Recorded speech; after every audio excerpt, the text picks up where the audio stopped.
Coucou tout le monde, j'espère que vous allez bien. Je vous fais cette petite vidéo parce que ce soir j'ai récupéré ma puce à la sortie de l'école primaire. Elle avait eu beaucoup d'émotions, elle avait les yeux rouges, elle avait pleuré. En effet, ils avaient regardé un petit film et qui l'avait beaucoup chamboulé. En fait, avant de regarder ce petit film, ils avaient un petit visuel avec deux photos. Un enfant qui avait le visage un peu atypique. En fait, il s'avérait qu'il s'agissait d'un enfant ayant un handicap et qui donc présentait un visage, on va dire, un peu effrayant. Enfin, c'est comme ça que les enfants l'ont jaugé de prime abord et on leur demandait aux enfants, est-ce que tu aimerais l'avoir pour copain? Quelle est l'émotion que tu ressens en le voyant? Et donc, bien entendu, les enfants avaient peur de cet enfant et disaient non, non, je ne veux pas l'avoir comme copain, j'aurais peur qu'il me fasse mal. Et le deuxième enfant à côté, c'était un visage qui était bien sous tout rapport, l'enfant gravure de mode, la perfection. Et là, oui, ah oui, il a l'air gentil. Oh oui, j'aimerais bien l'avoir comme copain, etc. Et ensuite, quand ils ont regardé le film, dans ce film, ça leur a révélé que le petit enfant ayant un handicap était un enfant adorable, qui était extrêmement triste parce qu'il était rejeté par tous les enfants pour son visage, alors que le petit enfant qui était d'apparence très mignon, pour le coup, était finalement, il n'était pas gentil du tout, il faisait partie des enfants tyranniques qui rejetaient le petit enfant. Donc ça l'a rendue extrêmement triste, elle a été prise beaucoup de sympathie pour ce petit enfant rejeté, et donc elle a eu beaucoup d'émotions en voyant ça, ça leur a permis, c'est pour aborder le sujet de l'handicap à l'école, et je trouvais ça vraiment génial, parce que c'est vrai que dans le petit village où on vit, il n'y en a pas vraiment beaucoup, on va même dire pas du tout, et justement elle n'a jamais été habituée à cela, contrairement à son frère, qui lui a grandi dans une ville où il avait des enfants sourds et muets dans sa classe, et qu'ils apprenaient le langage des signes pour communiquer avec ses enfants quand ils étaient petits. Donc ça, j'avais trouvé ça génial. Donc voilà, tout ça pour vous montrer qu'il est normal que quand c'est différent, surtout à cet âge-là, on puisse avoir des peurs, mais c'est important de communiquer autour de ça. C'est important que ça soit fait à l'âge enfant. Ce qui est totalement étrange, c'est de continuer à être dans cette mentalité-là et de manquer de tolérance quand on est adulte. Et là, par rapport à cet exemple, vous allez dire, oui, non, mais bien sûr, quand on est adulte, on n'est pas du tout comme ça, non, non, non. Non, bien sûr, quand on est adulte, on est tolérant, bah oui, on sait accepter la différence. Et là, que nenni. On va pas se mentir, en général, on porte la valeur de justesse, ce qui est juste en général, c'est ce que l'on connaît. Et quand ça change des critères que l'on connaît, en général, on fait énormément preuve. On a peur, ça je connais pas, va des rétros satanas, surtout, c'est différent de ce que je connais, non, je ne veux pas. En général, vous vous sentez, on se sent en sécurité que quand il s'agit de quelque chose que l'on connaît, en général, ça nous effraie, la peur du changement, l'inconnu, la différence. Donc ça, je pense que vous êtes énormément lucide là-dessus. Vous avez tous cette peur, et bien entendu qu'il y a plein de domaines dans la vie où vous manquez encore de tolérance, même en étant adulte. Et c'est pour ça que je voulais aborder ça dans cette vidéo. En général, c'est ça. C'est-à-dire qu'en fait, on va avoir tendance à, quand on est adulte, d'aller miser le fait que ça, je connais, ça, je suis habituée, donc c'est normal, c'est juste. Alors que non, absolument pas. C'est ainsi que beaucoup de gens dupliquent en étant adultes, des dysfonctionnements ou des façons de penser de ce qu'ils ont vu de leurs propres parents au-dessus d'eux, alors qu'en fait, c'est pas du tout ok. Mais comme ils n'ont connu que ça, pour eux, c'est juste. C'est juste, puisque moi, je n'ai connu que ça. Et en fait, je vais être effrayée par ce qui est différent, en fait. Parce que je mise la sécurité, la justesse sur ce que je connais, cela me rassure. Donc j'ai peur du changement, mais ma peur du changement devient finalement toxique pour moi-même. Ma peur de la différence, je disais, ma peur de la différence devient toxique pour moi-même. Parce que si j'ai été éduquée par des parents dysfonctionnels et que je recherche à être, en général, je suis moi-même dysfonctionnelle, en ayant eu mes parents dysfonctionnels. Bien entendu, l'état dysfonctionnel n'est qu'un état temporaire. Une fois qu'on en guérit et qu'on le conscientise, on peut en guérir, ça n'est que temporaire, d'accord? Donc en fait, si on fait l'effort de travailler sur soi, on va changer et évoluer au fil du temps, quand on prend conscience que c'est dysfonctionnel. Cependant, si on ne fait même pas l'effort et qu'on mise ça comme étant quelque chose de juste, on n'est même pas dans la remise en question, d'essayer d'aller se poser des questions de est-ce que c'est juste, est-ce que ça ne l'est pas? Et en général, en vieillissant et en évoluant, on va continuer à s'entourer de gens qui ont les mêmes critères, parce que ça me rassure. Ah ouais, ah là c'est bon. Ah là c'est bon, c'est ce que je connais, je me sens bien. Ouf. C'est ainsi que les gens qui ont eu des parents toxiques, désolé les gens c'est pas très beau, mais les personnes qui ont eu des parents toxiques sont les premiers à se remettre en couple avec des conjoints toxiques, parce qu'ils n'arrivent même plus à voir ce qui est juste et ce qui ne l'est pas. Je n'ai connu que ça. Mes repères à moi sont ceux-là. Donc en fait, je me retrouve moi très régulièrement suivie. C'est systématique à voir que les personnes qui sont en couple avec des pervers narcissiques sont en général des gens qui ont des parents pervers narcissiques. Jamais leur radar ne s'est allumé pour se dire « mais ça, c'est pas normal en fait comme attitude. Ça, c'est pas normal non plus. Ça n'est pas juste, non. » Ils ont toujours connu que ça. Bon, c'est juste. Non, ben ça m'a pas choqué, ça ne m'a pas alerté. Donc, on est vraiment dans la répétition de schémas. Donc, je vais vous relire la phrase que je voulais vous donner. Parfois, on pense que ce que l'on connaît est juste. Pourtant, souvent, le juste est dans l'inconnu et la découverte. Bah oui, parce qu'en fait, il faut quand même être toujours dans la remise en question, en fait. C'est ça qui va vous permettre justement la fameuse tolérance, de vraiment vous ouvrir à la tolérance et à l'ouverture d'esprit. Donc quand on reprend la petite anecdote et qu'on se dit que adulte, on est tolérant, vous allez vite vous rendre compte que vous manquez de tolérance envers bon nombre de choses.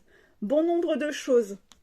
De cette fameuse habitude de justesse, c'est ainsi que souvent la personne va ne pas être choquée en vivant avec un pervers narcissique et en se disant « oui, non mais tu comprends, cette personne, elle fait ça tout le temps, mais non, mais moi ça me choque pas », alors que son ami justement lui fait référence « non mais ça me choque la personne, comment elle agit avec toi, etc.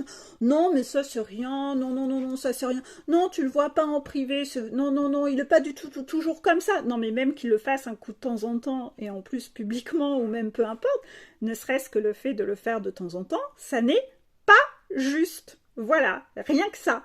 Un coup de temps en temps, c'est déjà suffisant. Ça n'est pas juste. Donc ça, ce sont souvent les phrases que l'on entend. Non, mais t'inquiète pas, pour lui c'est normal, il est toujours comme ça, mais je sais que c'est pas en mal qu'il dit ça. Non, ça n'est pas juste. N'accepte pas, ne tolère pas. Ce n'est pas parce que c'est normal pour lui que tu dois toi-même tolérer et parce que c'est habituel que ça devient juste. Non, ne t'habitue pas à la toxicité. Donc ça, c'était déjà le premier message que je trouvais important de rappeler parce que je l'ai encore un peu trop entendu aujourd'hui en suivi et je l'entends tous les jours. Donc je voulais vraiment tirer la sonnette d'alarme. Non, c'est pas parce que vous êtes habitué, que vous connaissez, que c'est juste. Donc là, n'hésitez pas à aller revoir ma vidéo. Les différentes vidéos, de toute façon j'en parle de différentes façons, mais la vidéo sur ça va, ça a déjà été pire, qui parle énormément de ce point-là en fait, où on s'habitue à la souffrance au fil du temps. Et pour le coup, et là je vais à partir de ce moment-là aborder le côté flamme jumelle, parce que certaines personnes ne voudront pas écouter peut-être cette partie-là qui aborde le sujet flamme jumelle, parce que ne se sentent pas concernés, mais là encore, je le répète, hein, ce que doivent faire comme travail et transformation les flammes jumelles, c'est ce que tout le monde devrait faire pour le coup, donc vous n'allez pas perdre votre temps en écoutant cette partie-là.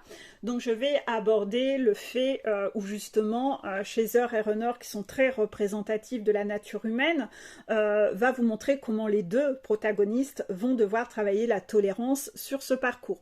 La première qui va devoir se transformer sur le parcours, c'est la chaser. Donc la chaser, de base, c'est elle qui porte l'émotionnel, le côté empathique, etc. Mais malgré ça, malgré ce côté sensible et empathique émotionnel, elle n'est pas si tolérante que ça, de base, avant d'avoir guéri, hein, bien entendu. Non, parce que dans son émotionnel, et comme elle porte des blessures, elle cherche à se surprotéger. Déjà, il y a beaucoup de choses qu'elle ne formule pas et qu'elle n'exprime pas, par peur du rejet, par peur de l'abandon. Donc en général, en début de parcours, elle porte des masques et il y a beaucoup de choses qu'elle n'exprime pas. Donc elle part de l'hypothèse que son runner, il est censé deviner. Bah oui, il est censé tout deviner. Bah oui. Moi c'est vrai, souvent je vais au restaurant et je dis même pas ce que j'ai envie de commander. Non, bah le serveur il a qu'à deviner ce que j'aime. Bah non, franchement.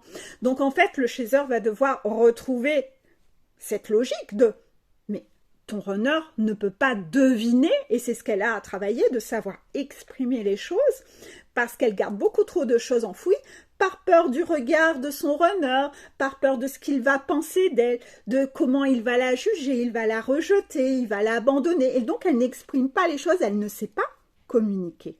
Autant elle sait communiquer avec d'autres personnes, mais là c'est son runner, l'émotionnel, il est là. Et là, elle flippe sa race, la chaser. Donc il y a beaucoup de choses qu'elle ne dit pas, parce que là, ça appuie sur tous les boutons. Donc comme elle a peur, elle n'exprime pas. Et là, bah, elle a des choses à travailler. Elle doit apprendre à exprimer les choses. Ça, c'est la base.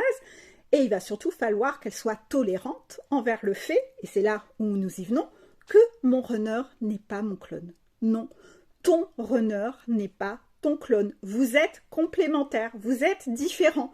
Donc la façon dont tu penses, la façon dont tu réagis, non, ton runner n'est pas comme toi.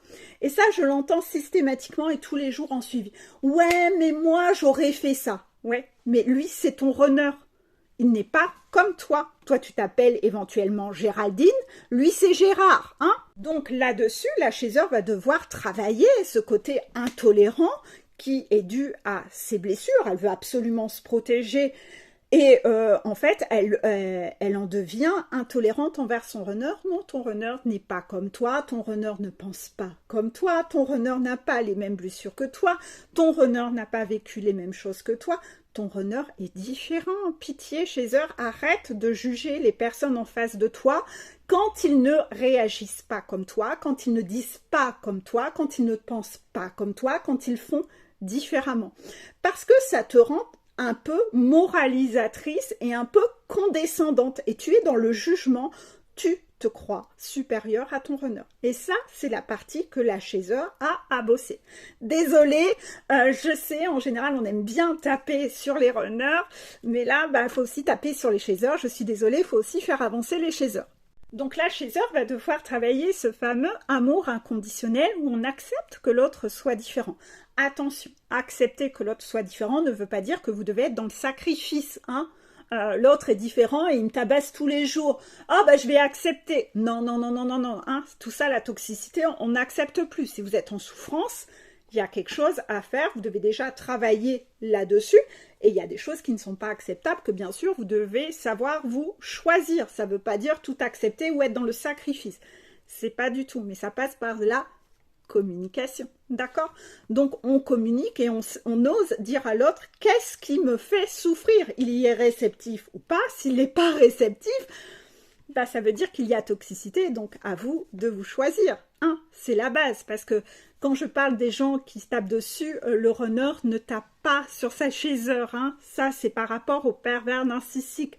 Je ne veux pas faire d'amalgame, c'est important.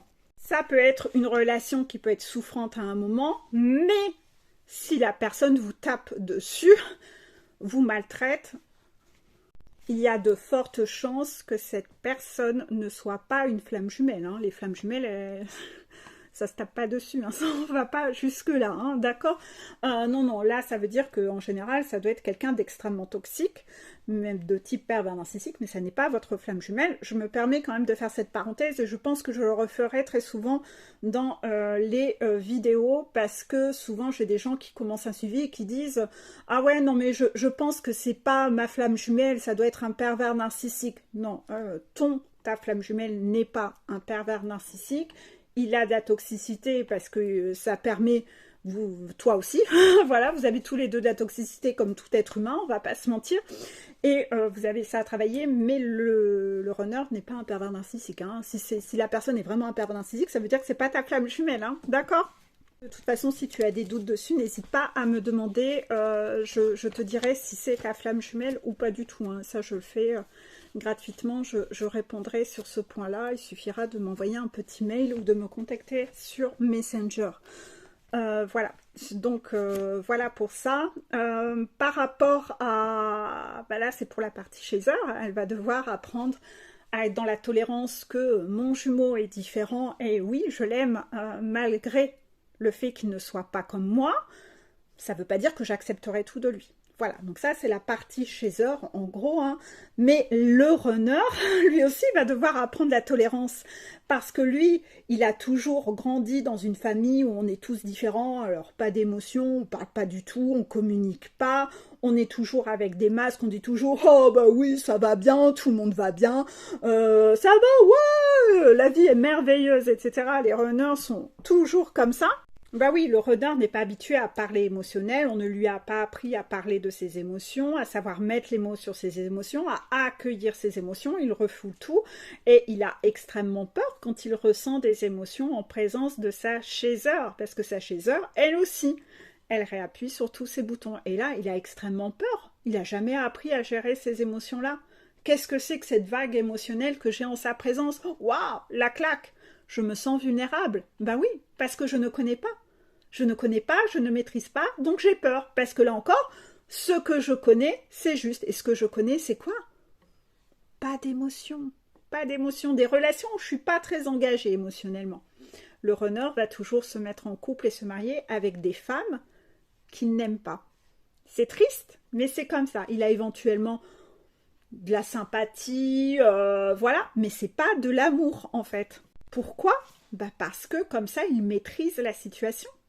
Comme ça, il se protège. Ah, mais là, je suis pas très engagée. J'arrive à contrôler la situation. Je suis pas en souffrance parce que le runner est de profil évitant. Je vais pas vous conseiller d'aller regarder des vidéos sur le profil évitant. Vous allez chercher une corde et aller vous pendre. Tellement c'est effrayant de la façon dont c'est dépeint, alors que c'est pas une fatalité. Être évitant, c'est temporaire. Une fois qu'on a travaillé là-dessus et qu'on a guéri cela, ça n'est que temporaire. Bon, à condition d'être bien entendu sur quelqu'un qui est dans la remise en question. Il y a des évitants qui ne cherchent absolument pas à se remettre en question, mais quand vous êtes sur un parcours flamme jumelle, vous n'avez pas le choix, on ne vous demandera pas votre avis, vous allez devoir travailler et cheminer, vous y serez obligé, les événements de la vie vous feront cheminer, vous feront travailler, parce que bah, c'est comme ça. Donc là aussi, le runner qui a tendance à vouloir s'entourer de personnes qui sont comme lui, hein, parce que c'est ce qu'il a connu, c'est comme ça, tout le monde porte des masques, personne ne parle d'émotionnel, etc. Ça, c'est génial, c'est rassurant, que des gens sur qui il arrive à garder une distance, où il n'est pas dans cet émotionnel, cette pureté de on ose se dire les choses et on dit les choses, on est plutôt des gens... voilà, on se dit que ce qui nous intéresse, on va jamais dans le vif du sujet, on va jamais aller creuser sur vraiment l'authenticité, etc. Tout ça, pour lui, c'est juste, c'est confortable, hein, c'est confortable, c'est ce que je connais. Et j'ai peur du changement, parce qu'on a tous peur du changement. Mais est-ce que pour autant, ce que l'on connaît est juste? Absolument pas. Absolument pas. C'est pas parce que j'ai toujours connu que ça, que c'est spécialement juste, hein, pour le coup. On va pousser ça à l'extrême. Ben oui, soyons fous. Vous avez été violé quand vous étiez enfant et vos parents vous violaient tous les jours. C'est ce que vous avez toujours connu. Et en grandissant, vous faites la même chose avec vos enfants. Est-ce que c'est juste? Absolument pas. Donc là, j'aimerais vraiment Oui, j'ai envie de secouer un peu, Chaser et Runner et même toutes les personnes qui regardent, arrêtez de penser que parce que c'est ce que vous connaissez, que c'est juste. Vos radars en général ne sont pas bons. Vous devez passer par de la remise en question et changer vos radars de détection. C'est pas parce que je connais que c'est juste. Je l'aurais répété 10 000 fois dans la vidéo. Vous allez devoir vous ouvrir à la tolérance et vous dire que ce qui est différent de ce que vous connaissez, bah, c'est peut-être ça qui est finalement un peu plus juste. Ah, c'est sûr. Il va falloir s'ouvrir à l'inconnu. La peur du changement. Oh là là, il va falloir relever des défis. Ouh là là, ouh là là, ouh là là, ouh, j'ai peur. J'ai peur parce que moi, c'est différent de ce que je connais. Ben, c'est le deal, c'est le défi. Et de toute façon, toute personne qui me regarde, flamme jumelle ou pas flamme jumelle, si tu as peur de l'inconnu, ça te met en insécurité. Parce que ça veut dire que tu vas préférer rester dans de la toxicité que tu connais, plutôt que de au grand jamais t'ouvrir à quelque chose de différent. Et c'est là où tu deviens un danger pour toi-même et c'est là où tu deviens toxique pour toi-même. Désolée, je ne veux pas faire un sujet, je voulais déjà aborder plusieurs lignes et je ne voulais pas rentrer en profondeur trop longtemps parce que la vidéo est déjà en train de tourner. Je pense que vous avez compris ce message et que vous avez compris que ne pas vouloir changer et mettre la valeur de justesse sur ce que l'on connaît, c'est finalement ça qui va vous mettre en danger. Et c'est ça qui crée le danger autour de vous, mais en aucun cas, ça ne vous met en sécurité. C'est une illusion totale de penser ça. C'est pour ça que je voulais vous mettre quelques exemples un peu à la Peggy, pour créer de petits déclics en toi et que voilà, ça se dénoue à l'intérieur et que vous vous rendiez compte que c'est pas ça, la sécurité. Voilà, je vous fais d'énormes bisous. J'espère que cette petite vidéo vous aura apporté des petits déclics. N'hésitez pas, si vous aimez, mettez un petit pouce en dessous pour me motiver à continuer sur différentes thématiques. N'hésitez pas à m'envoyer des petits messages en privé par mail ou sur Messenger pour me dire quelle thématique, ou même en dessous des vidéos, sur quelle thématique vous aimeriez que j'aborde les sujets des prochaines vidéos. En général, j'essaye de me baser par rapport à des déclics qui se sont passés dans la journée pour me dire, tiens, il faut que je parle de ça en vidéo. Mais si vous avez d'autres sujets qui pour vous semblent vraiment urgents, que vraiment vous aimeriez avoir une compréhension sur tel ou tel sujet, n'hésitez pas. Allez, bisous.